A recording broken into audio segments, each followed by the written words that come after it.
Time for another one of my seasonal lookbacks, this time for Father's Day and also graduation season. It's been 30 years since Disney released a Goofy movie, a film continuation of the series Goof Troop, with Goofy's son Max as a teenager trying to figure himself out, with Goofy trying to become closer with him. But what some people may not know is that the Goofy movie spawned a sequel, an extremely goofy movie. The name kind of speaks for itself. I actually remember this from the trailers on the Disney VHS tapes like Toy Story, Tarzan, Inspector Gadget, and I actually think that I saw this one, an extremely goofy movie, before I watched the original, but anyway, that's not really the point here. So in this one, Max and his friends PJ and Bobby are now adults preparing for the next chapter of their lives, college, while Goofy and Pete are having a barbecue to celebrate. But the boys are mostly focused on winning the College X Games. Goofy can't help but feel sad about Max leaving, but Pete's excited to be on his own, calling to PJ, "I can't miss you if you won't leave!" Along with PJ and Bobby, Goofy admires Max's skateboarding skills, but reminds his son that college isn't all about the X Games, adding that after Max gets his degree, the world will be your clam. And Max corrects him, oyster. Goofy reminds the boys to stay focused on their goals, using a horseshoe to further demonstrate, much to the boys' annoyance, having heard this lecture a million times before. Goofy aims the horseshoe at the stake, comparing it to a diploma, even though it's right next to him as he prepares to throw. But once the horseshoe goes all around the yard, on the roof, and down the drain pipe, making it to the stake, the boys have gone off to eat. That night, Max finishes packing all of his things, and Goofy offers to help, but Max adamantly insists that he can do it on his own. Goofy states that he won't be with Max at college to pick up after him before starting to tear up over how long he and Max will be apart, making Max smile. Okay, now that's just mean. Goofy packs Max's old stuffed bear, but Max doesn't want to bring it with him to college. This reminds me of Toy Story 3, where Andy packs all of his toys to go into the attic and stops and looks at Buzz and Woody, torn between which one of them to bring with him to college. But here Max is like, "I'm not taking my old stuffed bear with me to college." Instead, Goofy gives Max a very large present that Max can barely carry, at first believing it to be a combo TV, CD, VCR, laptop scanner fax thing, just screaming late 90s, early 2000s nostalgia right there, but it turns out to be an old adding machine owned by Goofy's father. Max is very touched and then goes to sleep, with Goofy tucking him in one last time. The next morning, before Goofy can finish making breakfast, PJ and Bobby arrive to pick up Max for freshman orientation, as Max calls out to Goofy, "Love ya, miss ya, see ya Christmas, bye!" Goofy sadly goes back in the house, stopping at Max's now mostly empty bedroom, using Max's old stuffed bear to comfort him. This next scene always makes me laugh. Bobby's driving, I think that's a Volkswagen bus, and Max and PJ are arguing over what direction to take to get to their new school. PJ suggests, "Try hanging a Louie," and Max says, "Louie, Huey, Dewey, what are you talking about?" But Bobby is able to figure out where they're going before Max wonders to Bobby, "Who's driving?" Luckily, Bobby manages to get out of the way of an oncoming truck as the trio crash through a cornfield, although they successfully make it to campus, with other students moving in as well. Just then, the trio spots the Gamma Mumu Fraternity house, led by Bradley Uppercrust III, known for winning the College X Games every year, but Max, PJ, and Bobby plan to defeat him. So, in a Goofy movie, we learn that Goofy works as a photographer, and in this one, he works in a toy factory. When he arrives at work, he finds himself still down over Max leaving for college as he looks at the photos of him on his locker, and even sees Max's head in a toy robot. His boss orders him to stay focused, but Goofy becomes so distracted that he accidentally has the conveyor belt with the toy pieces go faster. Goofy tries to switch it back to its original settings, but he accidentally turns on reverse, getting himself caught in it and resulting in a massive explosion, which gets him fired. While Max, PJ, and Bobby continue practicing for the X Games around campus, they get noticed by Bradley Uppercrust and the rest of the Gammas. One of the fraternity members, Tank, sees this as competition, but Bradley thinks that perhaps they might be good enough for the Gammas, following them to an underground coffee shop. I just noticed this. They skate past a movie theater. Look at what's playing. The Goof Father, The Goofinator, Pup Fiction 2. Is there species called Goofy? Once the trio arrives at the cafe, Bobby falls head over heels for a poet performing for the customers. After Max grabs some coffee, he accidentally spills some on Bradley. Bradley doesn't look too thrilled at first, but he compliments Max for his boarding skills, stating, "If you were on that skateboard, you wouldn't have spilled a drop." Max and the Gammas become acquainted, and Bradley invites Max to join the Gammas. Max at first believes that the invite is for him and PJ and Bobby, but Bradley claims that he only wants Max. Max declines, not wanting to leave his friends behind. Bradley tries to manipulate Max into joining, telling him that PJ and Bobby are keeping him from winning the X Games, going as far as to call them clowns.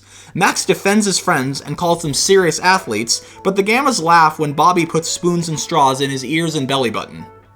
Bradley signals his team to stop and has them corner Bobby, but PJ tries to fend them off with a biscotti, only for it to be eaten by Tank. Bradley continues to taunt Max into joining the Gamma Mumu Fraternity, to which PJ responds, "Who wants to join a herd of cows?" Bradley retaliates by having the Gammas bully PJ and Bobby, but that gets stopped by the beret-wearing poet, whose name we never learned, by the way. The pair trade insults, with the Beret Girl, as her name is in the credits, so we'll call her that here, insulting him back very poetically, with Max, PJ, Bobby, and the rest of the shop snapping their fingers along with her, infuriating Bradley. Max insists that he, PJ, and Bobby can defeat the Gammas, and he and Bradley decide to bet on it. Whoever loses the X Games finals becomes Towel Boy to the winner. Max and Bradley shake on it, and the Gammas take off. The Beret Girl says to Max, "That's the first time I ever saw the trash take itself out." Now out of a job, Goofy meets with an employment agent, who points out that because Goofy never finished college, he won't be able to find a new job and will have to get a degree. Goofy claims to be too old for college after completing 3 years in the 70s, but unfortunately that's the only way to solve his problem. And much to Max's embarrassment, he ends up at the same college and program as Max and Bradley.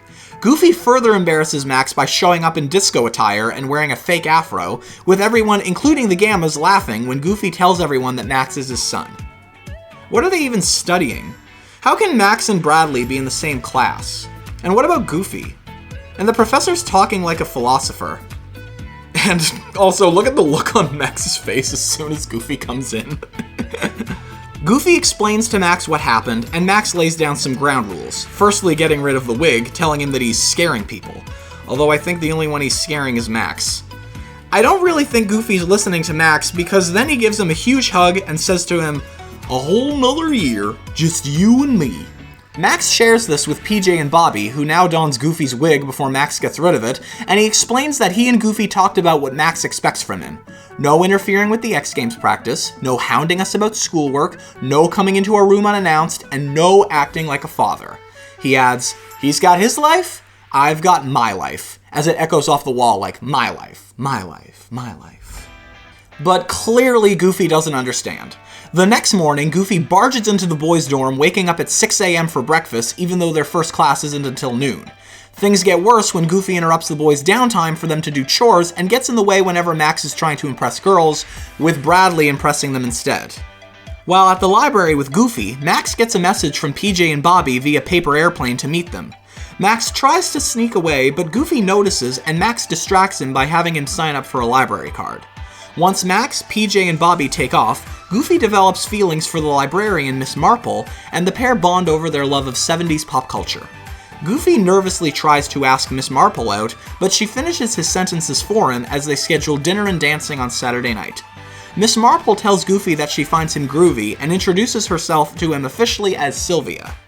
Goofy goes to share his excitement with Max during his X Games practice, getting right in the way of the halfpipe, distracting Max, knocking him off the course, and Goofy impresses everyone with his amateur boarding skills, including the Gammas. Anybody notice the guy there dressed as Goofy? Goofy asks Max if they can be on the same team, but Max turns him down. Bradley Uppercrust, on the other hand, very enthusiastically invites Goofy to join the Gammas, but all Goofy really wants to do is spend time with Max. Max, PJ, and Bobby successfully talk Goofy into joining the Gammas as a ploy to defeat them and keep Goofy away from them, and Goofy is accepted as a member of Gamma Mumu. Max, PJ, and Bobby celebrate by going to a dance club, but it just so happens that the Beret Girl is there as well. Bobby tries to woo her, but she seems unimpressed until Max invites her to join them. Your cool balances out his fool. Wait a minute, where the f*** is Roxanne? Does she and Max break up at this point? PJ speaks to the Beret Girl in a similar poetic way that she talks, impressing her as she invites him to dance.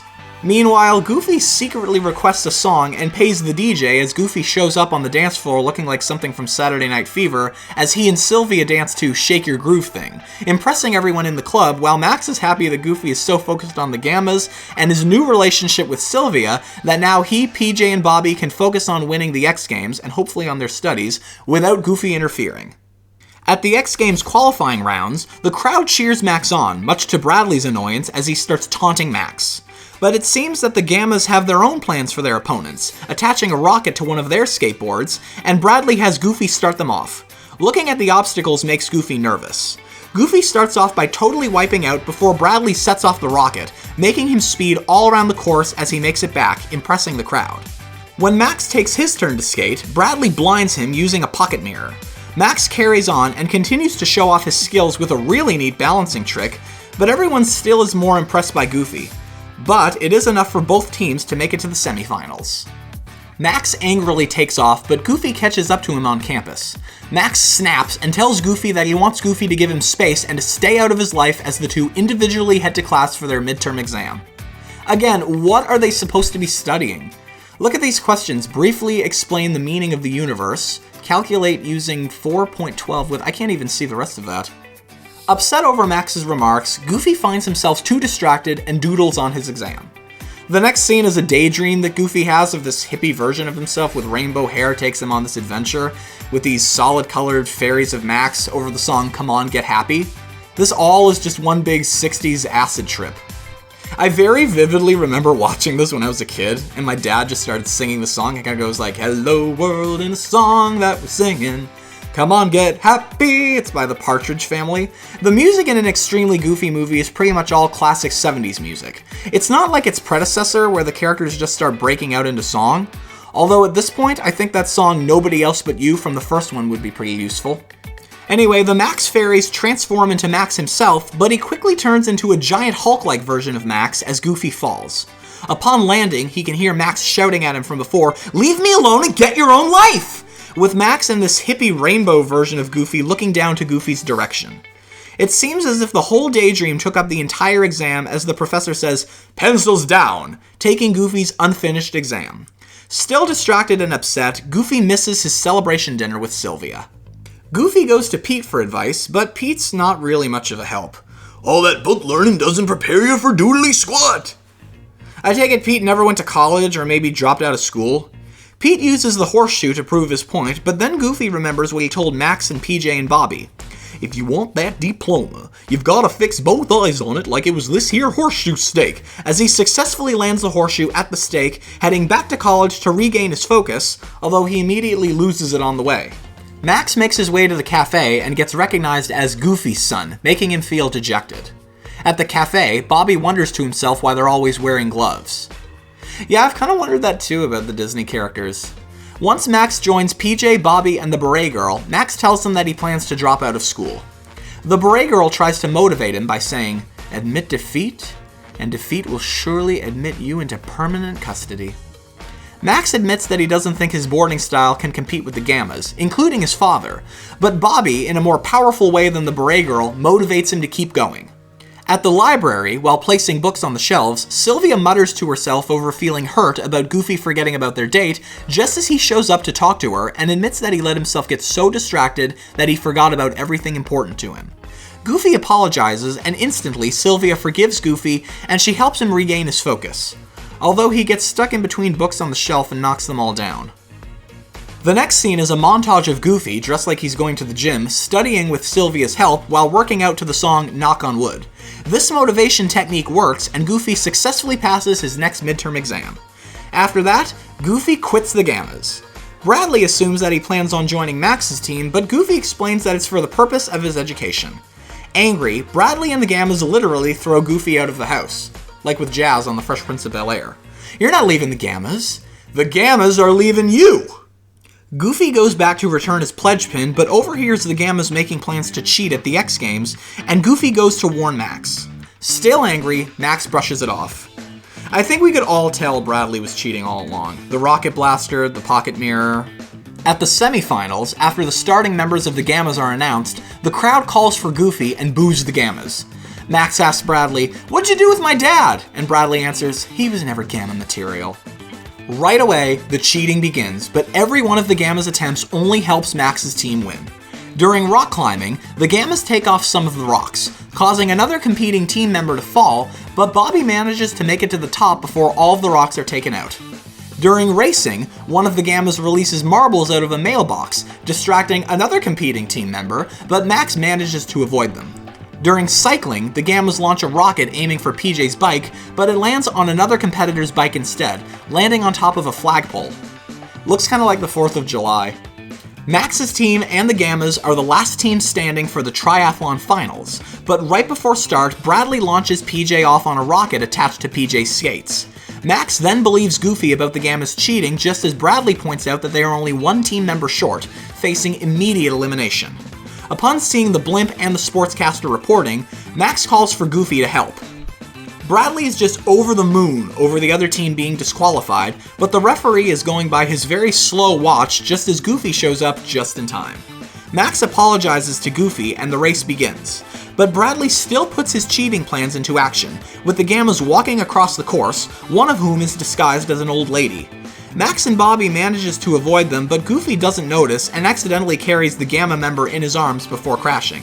The Gamma disguised as an old lady lands on a park bench next to an old man, who starts flirting with him, unaware that he's in disguise. But Bradley doesn't give up. One of the Gammas calls out, "Isn't that Mickey Mouse over there?" distracting the spectators to create an opening for Max, Bobby, and Goofy to race off the course, but they manage to get ahead of the Gammas. Bradley has Tank throw him straight to get ahead of Max and Bobby. If the other cheating attempts weren't noticeable, this one definitely is, as Tank passes.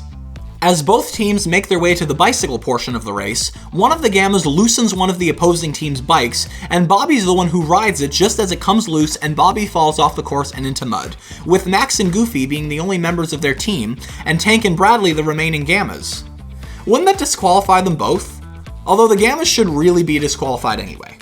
I saw something online that compared Bradley to Johnny Worthington from Monsters University, and honestly, looking back on this, I couldn't agree more. Both of them are major blowhards and think they're the big man on campus, caring only about winning, thinking that the freshmen aren't good enough to beat them. And they both go as far to make their opponents look stupid. The Gammas make it to the quarter pipe for the skateboarding portion of the event, with Max catching up while Goofy falls a bit behind, nervous about the drop as he doesn't really have much boarding experience. But he does manage to knock Bradley off the course as Tank and Max take the lead. Not wanting to fall behind his own teammate, Bradley prepares to launch a rocket like from before, but Goofy knocks Bradley out with a horseshoe. But Bradley's chin lands on the launch button, launching Max's skateboard as he and Tank crash into the large letter X as it falls apart, with the flames from the rocket causing it to catch fire. As Max prepares to finish the race, he finds Tank stuck under a beam, with Goofy helping Max rescue him just as Bradley is about to finish the race on his own, ignoring his teammate. And you can see right there when they crash that smile he has on his face. Bro, do you care about winning that much? If Tank crossed the finish line, he could have won for your entire team. Just then, Goofy, Max, and Tank come out of the burning X as Max and Bradley go head-to-head to reach the finish line. Tank says to Goofy, "That's some kid you got there." Goofy answers, "You're wrong, Tank. He's not a kid anymore." Finally, Max crosses the finish line, defeating Bradley and winning the College X Games. Bradley very sophisticatedly congratulates Max on his victory, remembering their earlier deal, but Max decides to call off the bet just as Tank shows up, launching Bradley into the sportscaster's blimp as payback for almost leaving him to die. After some time, Goofy finally graduates and Max gives him his X Games trophy, which he got inscribed, "I might not be your little boy anymore, but I'll always be your son." It's kind of like a callback to the first Goofy movie during Max and Goofy's argument, and Max says, "I've got my own life now," and Goofy tells him, "I just wanted to be part of it. No matter how big you get, you'll always be my son." And in this one, as I said before, Max is now an adult and is trying to move on with his life, but his dad, of course, still wants to keep him close. Bobby offers pizza to celebrate that looks very similar to that really gooey, tasty-looking pizza in the original Goofy movie, but Goofy already has plans with Sylvia. Before taking off, Max admits that he'll miss having his dad on campus, and apologizes for his behavior earlier. But then Sylvia and Goofy tell Max that Goofy got a job on campus, much to Max's dismay. But it turns out to be just a joke, as Sylvia and Goofy plan a picnic and a walk on the beach. As the credits roll, all of the characters dance to a cover of that song Right Back Where We Started From by Maxine Nightingale. That's the one that goes, "It's alright, and it's coming on, we gotta get it right back to where we started from." This one's sung by English pop group Cleopatra. Goofy looks like he's doing the perfect cast from the original Goofy movie. And even the Beret Girl's got some moves. Okay, so there we go. That's an extremely goofy movie, and it truly is extremely goofy. So I hope you enjoyed. Happy Father's Day, and to all graduating students, if you're going to college or working, best of luck to you all in your future endeavors, and have a great summer.